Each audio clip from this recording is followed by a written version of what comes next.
Bass. So 5 string Marcus Miller. Nothing expensive, but really good bass for the money. For this EP, I had the pickup toggle in the middle position, so both pickups are being used. Gives a richer lower end and also scoops out the mid range a bit more. And then for the active EQ, mids all the way down, treble all the way up. That's it. Let's first get our context down again.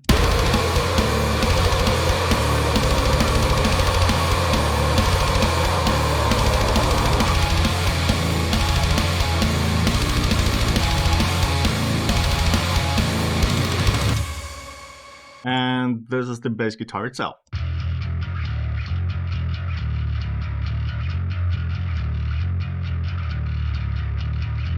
And like with everything, I keep it very straightforward. There are no big frills or crazy tricks or anything. I also don't use just the raw DI, compress it for the clean sound, and then throw some kind of generic distortion in parallel and filter it like crazy. What I do is I still want to have my bass guitar sound like a bass guitar. I want it to be natural. So I am in fact using bass amp emulation and also bass cap Ampeg SVT in here. The Master Powerhouse is not currently active. This is all the way over here. Let's go through it step by step again. Okay, shall we? This is the raw DI.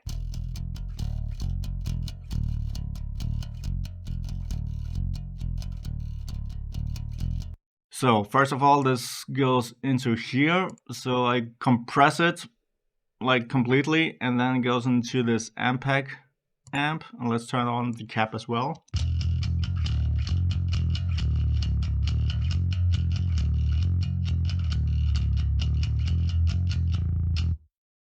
That's kind of my clean sound. You already notice it does saturate the low end a little bit, and there's some rumbling going on. Okay, and then here on this distorted track, I just a bit of EQing, get it a little bit more of a mid-range hump, and compress it again like crazy. And then I just chose some distortion pedal that fits well with this bass guitar. So I don't just want to throw any kind of generic distortion or clipping plugin onto the bass. I actually want to use some emulation of Guitar Gear. So in the end, it sounds as natural as possible. And then, yeah, that's what this sounds like.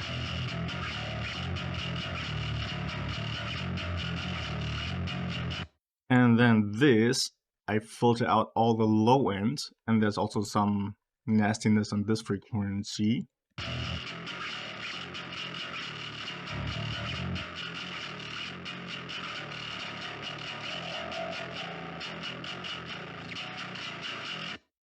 Yeah, so I don't want the low end of this distorted track to kind of muddy up the whole bass sound. I want it to stay clean, so the low end comes from the other track.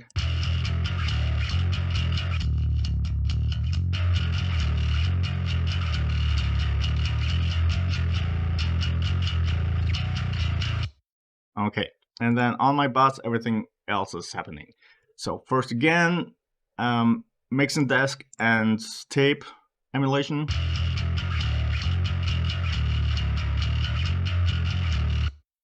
Maybe a little bit low levels, but doesn't really matter right now. And then here EQ for all the rest, shaping the low end a little bit to make it sit well in the mix. And then here on the top end, I don't need all that much high end on the bass. And there was this clickiness here on the pick attack.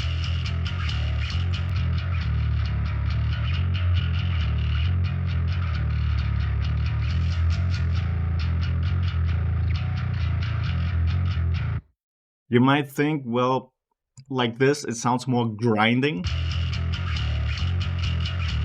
But in context of the mix, that pokes out way too much in an unpleasant way, so I need to make these cuts. And then here, Pro Q, I boost the low end with a simple shelf from time to time, depending on the section of the song. Um, for example, here. Uh, Wait, what part is this again?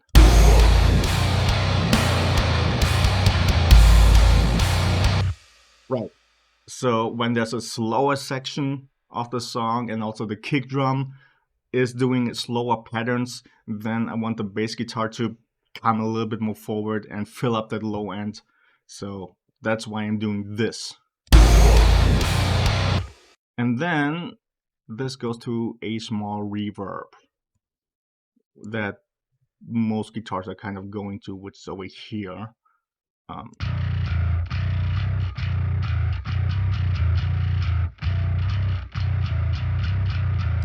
There's just again a little bit of space so the bass guitar doesn't sound 100% dry.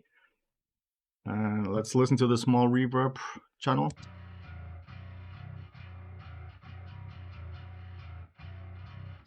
Yeah. See, it's just something very short and a little bit more wide. So that adds just this initial little bit of space to all the guitars that I sent to that reverb, which is over here. But I'll get into some details about that with the some other episode. So that's already it for the bass guitar, really. You see, just short, simple, straightforward. I like to keep it natural. And with that, I send you off into the day, and I shall see you next time.